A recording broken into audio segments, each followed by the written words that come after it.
आज की ताजा खबरों के अपडेट में बात करेंगे देश भर की तमाम बड़ी और काम की खबरों के साथ ही सरकार की ओर से लिए गए कुछ महत्वपूर्ण फैसलों, जारी किए गए कुछ नए नियमों की। इसके अलावा पीएफ खाताधारकों के लिए बड़ी खबर, 1 अप्रैल से पीएफ अकाउंट पर भी लगेगा टैक्स। नौकरी करने वाले लोगों के लिए जरूरी खबर, अगर आप भी एम्प्लॉय है तो निश्चित ही आपका अकाउंट ईपीएफओ में होगा। आपकी जानकारी के लिए आपको बता दें कि पीएफ खाते पर भी टैक्स लगेगा। भाई पीएफ खाते में आपके वेतन का कुछ हिस्सा जमा होता है, लेकिन अब पीएफ के नियमों में कुछ यहाँ पर नए बदलाव होने वाले हैं। 1 अप्रैल 2022 से मौजूदा पीएफ अकाउंट को 2 भागों में बांटा जा सकता है। आपको बता दें कि पिछले साल सरकार ने नए इनकम टैक्स नियमों में को यहाँ पर जो इनकम टैक्स जो नियम है उसको यहाँ पर नोटिफाई किया था। अब इसके तहत पीएफ अकाउंट को 2 हिस्सों में यहाँ पर बांटा जाएगा, जिसमें केंद्र को सालाना 2.5 लाख रुपए से ज्यादा के यहाँ पर एम्प्लॉय कॉन्ट्रीब्यूशन होने की स्थिति में पीएफ इनकम टैक्स यहाँ पर लगाया जाएगा। दरअसल हाई इनकम वाले लोगों को सरकार वेलफेयर स्कीम का फायदा लेने से रोकना ही नए नियमों का उद्देश्य यहाँ पर है। चलिए बात करते हैं अगली खबर की। तो आधार कार्ड को लेकर बड़ी खबर, आधार अपडेट के लिए शुरू हुई है नई सर्विस, ने दी है जानकारी।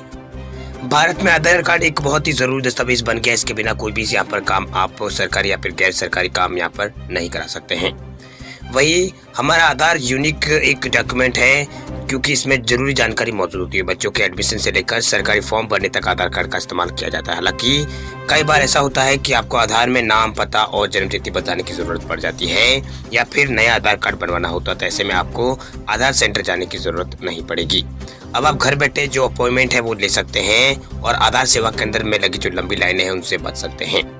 दरअसल उदय ने यहाँ पर इसको लेकर एक यहाँ पर जानकारी शेयर की है। उसने बताया है कि आप घर बैठे यहाँ पर स्लॉट बुक कर सकते हैं और फिर बाद में आप जो यहाँ पर जो लंबी लाइनें हैं उससे यहाँ पर बच सकते हैं। दरअसल अपॉइंटमेंट के लिए आपको क्या कुछ करना होगा, तो हम आपको बता दें कि नया आधार के लिए आप नामांकन करना, नाम अपडेट करना, पता या फिर मोबाइल नंबर अपडेट करने के लिए और जन्मतिथि अपडेट करने के लिए, बायोमेट्रिक अपडेट के लिए आपको अपॉइंटमेंट यहाँ पर बुक करना होगा, जिसके लिए आपको यहाँ पर उदय की वेबसाइट पर जाना होगा। वहाँ जाकर माय आधार पर क्लिक करें, बुक के अपॉइंटमेंट को चुने, वही वहाँ जाकर आप अपॉइंटमेंट बुक कर सकते हैं। वही अपॉइंटमेंट बुक करने के बाद आपके पास जो भी तारीख होगी उसका मैसेज आपके पास आ जाएगा। बात करते हैं अगली खबर की। तो हवाई यात्रियों के लिए खुशखबरी, अब सस्ता होगा फ्लाइट में सफर, सरकार ने की है तैयारी। ईंधन की बढ़ती कीमतों के बीच हवाई यात्रियों के लिए यहाँ पर एक अच्छी खबर निकल कर आई। दरअसल सरकार ने इस बात के संकेत दिए है कि ईंधन की कीमतों में कटौती हो सकती है। दरअसल वित्त मंत्री निर्मला सीतारमण जीएसटी परिषद की अगली बैठक में विमान ईंधन यानी एटीएफ को जीएसटी के दायरे में लाने पर चर्चा यहाँ पर करने वाली है। वही वित्त मंत्री ने कहा है कि वैश्विक स्तर पर ईंधन की बढ़ती कीमतें चिंता का विषय है। 1 जुलाई 2017 को जब जीएसटी प्रणाली लागू की गई थी, तब केंद्र और राज्य दोनों के दर्जन भर से अधिक यहाँ पर लेवी और 5 जिन कच्चा माल और प्राकृतिक गैस और पेट्रोल डीजल और यहाँ पर एटीएफ इसके दायरे के बाहर यहाँ पर रखे गए थे। यानी कुछ यहाँ पर 5 चीजों को यहाँ पर इसमें बाहर रखा गया था। वही जीएसटी परिषद की आगामी बैठक होने वाली है, इसमें कोई यहाँ पर बड़ा फैसला एटीएफ पर हो सकता है। चलिए बात करते हैं अब देश भर के कोरोना आंकड़ों की। तो देश भर में पिछले 24 घंटों में 65,000 नए कोरोना के केस, 1186 लोगों की पिछले 24 घंटों में हुई है मौत।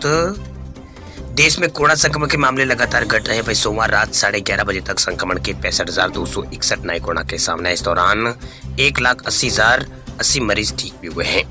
वही 1186 लोगों की मौत भी हुई है। देश में 20 जनवरी को कुल यहाँ पर 3,47,000 नए कोरोना केस आए थे। इस हिसाब से देखें तो डेली केसों में अब पीक से करीब 41% की गिरावट है। इससे पहले यहाँ पर रविवार को कोरोना संक्रमण के 83,000 नए कोरोना केस सामने आए थे। इस दौरान 1,99,000 से अधिक लोग ठीक भी हुए थे। वही 895 लोगों की मौत भी हुई थी, यानी नए केसों में 18,000 से ज्यादा की गिरावट आई है।